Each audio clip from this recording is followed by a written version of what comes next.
පේන්නේ නැද්ද මූණේ තියෙන වසපාට? හරියට නිකන් විසකුණු සර්පෙක් වගේ. දැක්කද කතා කරපු හැටි? බස නසන්ද ඉස්සෙල්ලා තමුසෙව නසනවා මම. මට ඒ තරම් උච්ච ස්ථානයකට දැන් ඇවිල්ලා තියෙනවා. උච්ච ස්ථානේ. ලලනාව. ලලනාව. ලලනා? කවුද? යුවතිය. යුවතිය නෙමෙයි මම සුද්දි.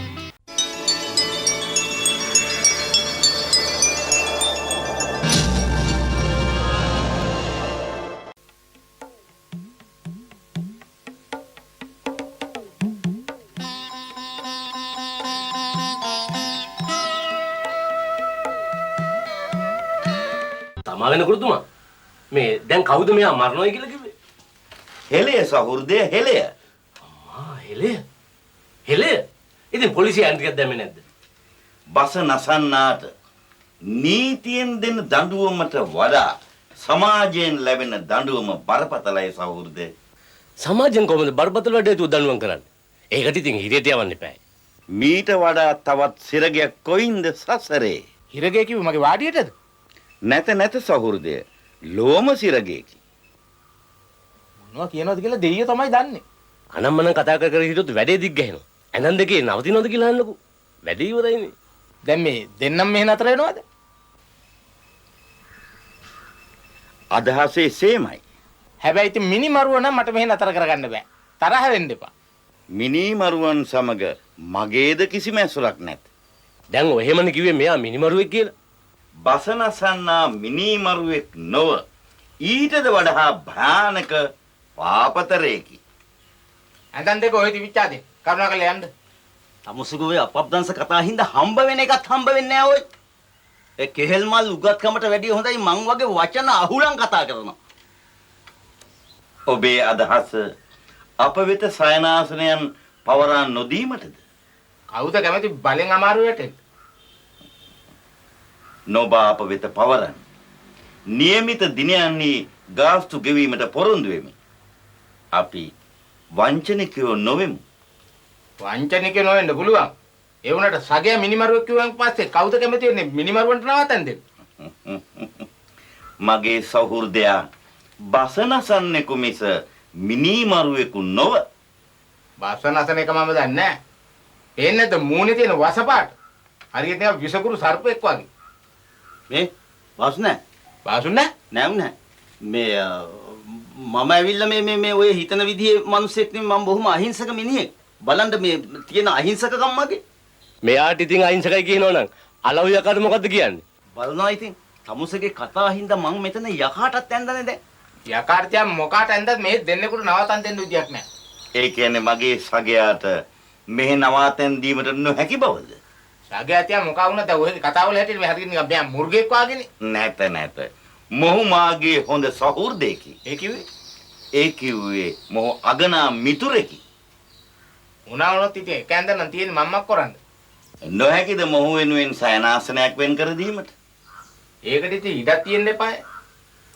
ස්තෝප්පේ වුණත් කමක් නැහැ. බංකුවක් උඩ වුණත් හොඳට නිින්ද යනවා. අසාධාරණ විදිහට තල්ලියම්බු කරලා පුරුද්දක් නැහැ මට. ඒ අසාධාරණයක් නොව. කුසට ආහාරක් දීමෙන් ලැබෙනා වූ ආනිසංසය හා සමානය නිදිමතට සයනාසනයක් සැපයීම. ඔය පින් අතේ වැඩ ඔක්කොම මම දැන් නවත්තලා තියෙන්නේ. එසේ නොදොඩන්න. ගැත්තන්ට අනුකම්පා කරන්න. අපෙන් නම් කිසිම කවුරුවක් සිද්ධ වෙන්නේ නැහැ. ඒ ගැන නම් අබමල් රේණුවක බයක් තියාගන්න එපා. ඒක අපිට තැනක් දීලා බලන්න. මේ ගුරුතුමා මෙයා ගැන වග කියනවද? මාගේ සහෘදයා මාගේ හදවත මෙනි. මට මොහුව විශ්වාසයි. තමුසෙමයි මේ යකාව කණ්ඩම් කරන්නේ තමුසෙමයි මේ යකාව හොඳයි කියලා කියන්නේ. නවාතැන් දෙන්නේ එහෙනම් අබමල් රේණුවක තරමක් වරදක් නොවීමට වග බලා ගන්නෙමි. මේ පොතක් එනවා.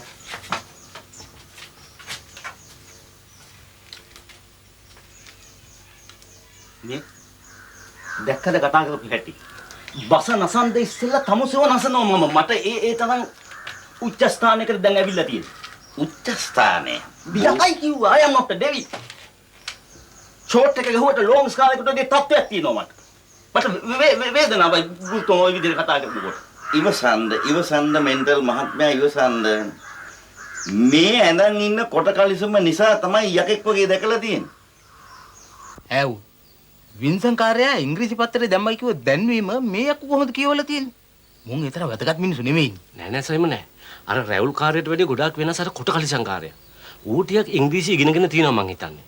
මට හිතයි ඔය මුන්ට නොදී ඉන්න. පිස්සු වැඩ කරන්න එපා සයිමන් නෑ. අතට ආපු chance එකනේ.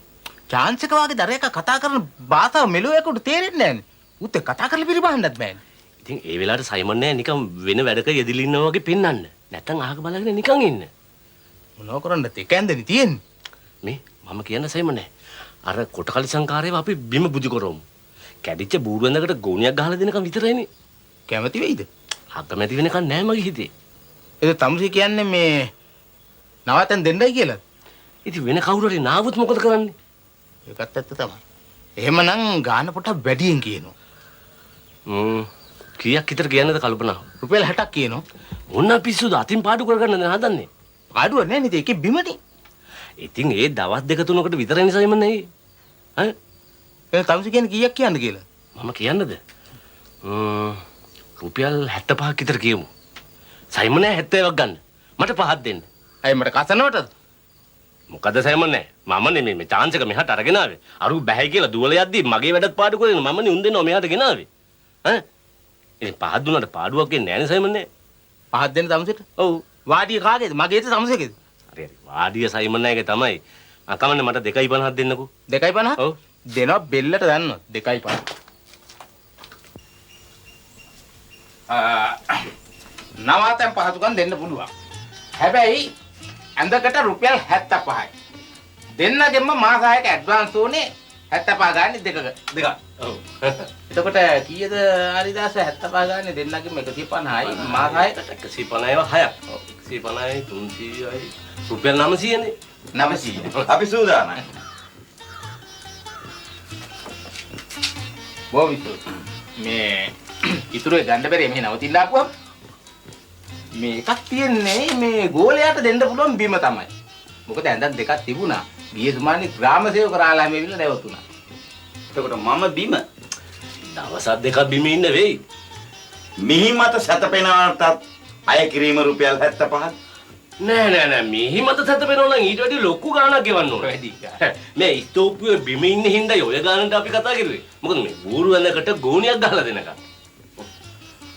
මේ දවස් දෙකයි කිව්වන්නේ නේද? දවස් දෙකයි. තුනක්ම දාගන්නකො. හැබැයි ඉතින් ඇත්ත කියන්න එපාය මේ නින්දෑම තමයි පොඩ්ඩක් හොර මේ මදුරුව නිසා. කම් නැත. ඔබ කම්පානවන් රාත්‍රී කාලයේදී සිතුවිලි ධාරාවන්ගෙන් මාගේ ලය පුරවාගත් විට නිදි දෙව්දුව මා වෙත කැඳවා ගත හැක. තරහ වෙන්න එපා කිසිම ගෑනු කෙනෙක් මෙහාට ගෙන්නන්න එපා. ඒකට සම්පූර්ණයෙන් විරුද්ධයි මම. නැත. අය දෙව්දුවකි. කාගේ දුවෙක් වුණත් මෙහාට ගෙනෙන්න එක සම්පූර්ණ තහනම්. ඔබ මේ කුමක් දොරවන්නේද? ඇය සිහිනලුවේ කුමරිය නොවේද? ඔය කුමාරිකාවක් වුණත් මහත්තයා මේ කම්බියුටරේ මෙහාට පන්නන්න එපා. ඔන්න ඒකට මම සම්පූර්ණ විරුද්ධයි. තරහ වෙන්න එපා. මෙයා මේ නිදිමත ළඟට ගෙන්න ගන්න එක ගැන කියන්නේ. ලියන භාෂාවෙන්ම කතා කරන්නේ. ඕකට ස්ලීපින් ටැබ්ලට්ස් එකක් ගත්තු ගමන් ආවලයි. ලියන භාෂාව ලියන්න තියාගත්තම ඉවරනේ. කතා කරන එක හරියට කතා කරලා. හැබැයි ඉතින් මෙහෙ ඉන්නවා නම් මං කියන විදිහට ඉන්න ඕන. අපි පොඩි ළමයි වගේ ඉන්නම්. මට වැඩි කීකරුයි මෙයා. ඒකෝට දැන් කවද්ද ඇවිල්ලා පදිංචි වෙන්නේ? අද ඉඳන් වුණත් අපි සූදානම්. ඒකෝට මේ බඩමුට්ටු කලමනාකාරිය. සගයායව ගෙන්වා ගනිමි. අපොයි මට බෑ සේරම උස්සගෙන තනියම. තනියම කුමට රැගෙන එනවද? කරත්තයක් අරගත්තාම ආවරයි නෝ. එතකොට දැන් මේ තැනේ හැටියට කලමනා උස්සගෙන යන්නත් එපාය. ඇතුළ වැඩි විශාලක් නෑ නේද? නැත. මා සතුව ඇත්තේ පොත් පමණි. එතකොට මේ ඇඳුම් කැඩුම් කාර්යය. ඒ සියල්ලටම පොත් නෑ. මට පේන්නේ ඔක්කොම පොතෙන්ම යයි වගේ. එතකොට මගේ කුලිය ගෙවෙන්නේ පොතෙන්මද? එසේය. බැංකු පොතෙනි. එහෙමනම් සෙන්ටිමෙන්ටල් මහත්තයෝ ගොහින් බඩු ටික රැගෙන එන්න. ඔව්. රැගෙන එන්න නම් පුළුවන්. ඉතින් ඒවට යන වියහියදන්. එහෙනම් මේ නෝට්ටුව තියාගන්න. මේ නෝට්ටුව? දැන් ඉතින් මේකෙන් දවල්ට කාලා බස් වල ගියාම හවර වෙනවනේ. එතකොට දැන් කරත්ත කුලියකුත් තියෙනවනේ. අවශ්‍ය දේ පළමුව කරන්න මෙන්ටල් මහත්තයෝ. අවශ්‍ය දේ තමයි ඉතින් හොඳ තැනකින් කන්න බෑනේ. අද රුපියල් 50කට අඩුව තනි මිනිහෙකුට. ගොහින් කිව්ව කටයුත්ත කරගෙන එන්නකෝ. දැන් උදේ ඉඳන් සෝබාදාම කෑවා. පුංචි තැනකින් ඉඳ හිට කන නිසා කන්නත් බෑ. කොහොම අමාරු වැඩ මේවා. මෙන්ටල් මහත්තයෝ ඕකෙන් කීයක් හරි ඉතුරු කරගන්න බලන්න. ඉතුරු කරගන්න වෙන්නේ ඉතින් කන මොන જાති වලින් තමයි. සල්ලි වලින් ඉතුරු කරගන්න හම්බ වෙන්නේ නැහැ. අපූරු ගෝලෙක් නේද සයිමනේ?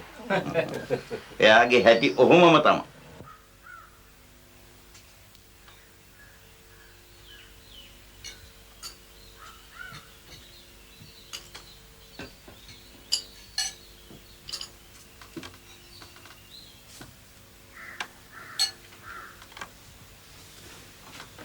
අද මොකද කවුරුත් පේන්නේ නැත්තේ? කො අම්මා එහෙම? අම්මා ගියානේ කම්බිකොටුවේ හාමිලේ ගෙදර සීට්ටුවක් අහුලන්නයි කියලා. අක්කත් පේන්නේ නැහැ. අක්කද? අක්කා ටවුමට යනවා කේක් හදන්න ඉගෙන ගන්නයි කියලා. එහෙනම් අපිට රසට කේක් කන්න පුළුවන් තව ඉස්සරහට. කඩේ වෙළඳන් කරන්න හිතාගෙන නෙමෙයි යා කේක් හදන්න ඉගෙන ගන්න. එහෙනම් ලොකු ලොකු හෝටල් වලට දාන්න වෙන්නේ නැති. හෝටල් වලට දැම්මේ නැතුවට ඉගෙන ගත්ත දෙයක් අහ කියන්නේ නැහනේ. ඒක ඇත්ත. පොඩි නංගි මට පපඩමක් ගේනව තව. ආර්යසේනායේ දැන් පපඩම් 6ක් විතර කෑවා. වෙන්න නෑ ඔක්කොම ඉවරයි. බැදපුවා එහෙම මුකුත් නැද්ද? බදු මිරිස් කරල් වගේක් නම් තියෙනවා. ගේන්නද? අම්මෝ එපා. ඕවා කෑවොත් මගේ මොළේ හිතන් ඇදුම් කයි. නංගි ඔන්නේ ලුණු ගෙඩියක්වත් ලියලා ගෙනල්ලා දෙන්න.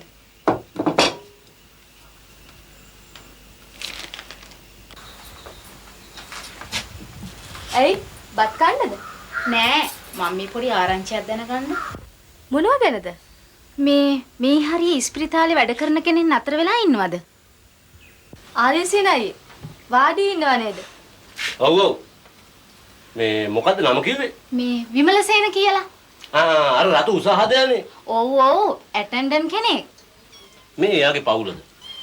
නෑ මම එයා එක්ක වැඩ කරන කෙනෙක්.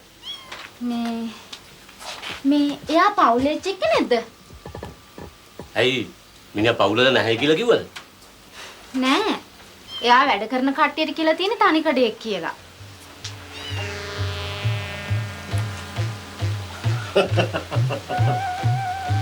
මොන පිස්සුද? ඔයා තමයි කොහල්ලුල පැත්තෙන් බැනලා ඉන්නේ. ලොකු ළමයි දෙන්නෙක්ද තුන් දෙනෙක්ද ඉන්නවා. පෙනේද මේ මිනිස්සු වගේ වංචාකාරයෝ? ඇයි බඳිනවයි කියලා පොරොන්දුවක් දුන්නද? ඒකෙන් වැඩක් නෑ. මට මිනිහා ඉන්න තැන පෙන්වන්න පුළුවන්ද? යයියා මම පෙන්නන්නම්. අයියෝ කැම ටික කාලේ වෙරලා යනකො.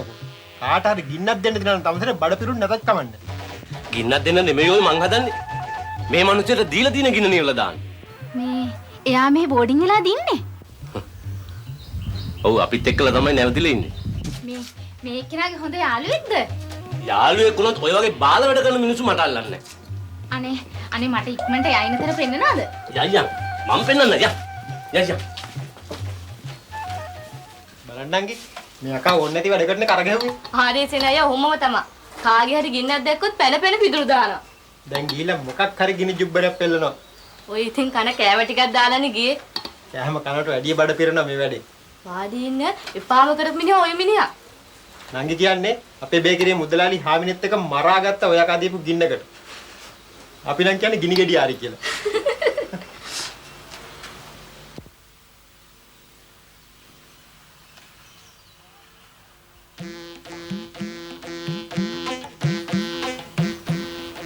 ලලනාව ලලනා කවුද? යුවතිය යුවතිය නෙමෙයි මම සුද්දි. සුද්දි අගනා වූ නාමයකි. සුද්දි තෙලපෙනෙන නිවහන. තෙල කාලා තෙලේද? කුමක්ද මේ තෙපලි? අමාරුවක් එහෙම තියනවද මොලේ? යුවතිය මට අපහාසයක් නොවේද කලේ? ඉක්මනට යංගුරුතුමා ඉහා ගන්න නැතුව කොලේ මෑගේ අනුවන වූ වදනින් මාසිත කෝපෙන් සැලේ. සැලේ නම් අහුලලා අරන් අඬනවා අර වැලි. එම්බා යුවතිය තී මෙයවරින් කතා කරන්නේ නොදැනයි මගේ බලේ. බලේ කොයි හැටි වෙතත් සිරිපාල කොළුව හැම එළියට આવොත් තමසෙලා දෙන්නගේම ඔලු ගෙඩි පැලේ. දැන් ඉතින් කෝප වේගනයි එන්නේ මගේ සිරුරේ රක්තවර්ණ ලේ. සිරිපාල මෙහාට වරේ මොකද්ද කරන්නේ ගියාතුලේ? එනවා හාමිනේ මොකක්ද මේ කලබලේ? කලබලයක් නෑ මගේ මලේ. මලේ? කවුද මලේ? මලේ යන්නෙන් සහෝදරයෝ කියන්නයි මා අදහස් කළේ. මොකක්ද හාමිනේ මේ යකා කතා කළේ? හෙලේ මට පේන්නේ කොලොප්පන් වගේ මොලේ. ගුරුතුමා දැන්වත් නවත්ත ගන්නවා තමසගේ හෙලේ. තමස හෙලේ ගැන කතා කරනවා මගේ මේ බඩපණුව බොක්සින් ගහන. අපිට දැනගන්න ඕන වෙලා තියෙන්නේ මේ දවල්ට බත් කන්න දෙන ගේ. ඒක අහගන්නයි මේ පොඩ්ඩක් නැවතිලා කතා කළේ. බෝලේ ඔන්න ඔහොම ඇහුවා නම් ඉවරනේ. ඔහෙලා මේ තෙලෙයි බලේ ගැන කතා කළේ. අයියෝ මේ බත් කඩේ ගැන අහන්නද මෙච්චර වෙලා මේ කලබල කළේ? සයිමන් අයියයි මෙහෙන් විමසන්න කියලා අපිට සැලකලේ. ආහා දැන් එතකොට ඔය දෙන්න නැවතිලා ඉන්නේ සයිමන් අයියාගේ නවාතැන් පොලේ. ඔව් මලේ. ඔන්න ඔහොම සිංහලෙන් කතා කිරුවා නම් ඉවරනේ මේ කරච්චලේ. පව් හාවිලේ. බඩගින්න තද වෙලාම වෙන්න ඇති මේ වෙලේ. ඵලයන් එක්කන් ගිහින් පෙන්නපන් බත් කඩි. අලේ වල්ලල්ල යා. හොඳයි මලේ.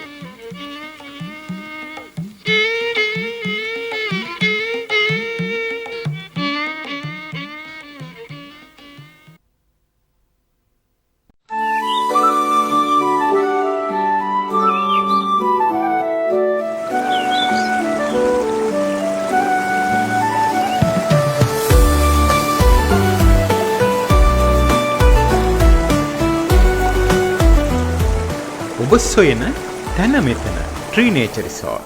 විමලයා මේ නංගිව අමාරුයි දාලානේ. මොනවා? අපේ විමල දාසයා? කුඹුක් ගැස්සට සෙවනේ ඇති විඳක් නම් ජලය ඉතාම පිරිසිදුයි නෝ. මොනවා කියනවද? මේ පළාතේ හැමෝම ගිහින් නාන්නේ එතකින් තමයි. වාට්ටුව දොඩන් සාප්පුවක්ද? කුණන්ඩ තියාපුවා නෙවෙයි. ලෙඩ්ඩු බලන්ඩට මිනිස්සු ගෙනාපුවා. අතපය කඩා ගැනීම කොහොම වුණත් ලිඳ මඩ කළයි කියලා ගමේ මිනිස්සු අතපය කඩන්නේ අපි. මෙවැනි ලිඳකට පැන නෑමට මා කුඩා කිරිබ්බම් පැටියෙක්යි සිටුවේ. Life is limitless. From the smallest seed to the gentlest giant to everything in between. Today's world knows no limits. So why should we? From our first steps and beyond, we are unlocking our potential. The potential to grow. The potential to thrive. The potential to love. The potential to change our lives. And the lives of those around us. The potential to make decisions that can transform your community, your country, or the world. The potential to be limitless. To be truly limitless is to be strong, to remain resilient. Wherever you are, we are there too. To bring joy to banking, to break boundaries.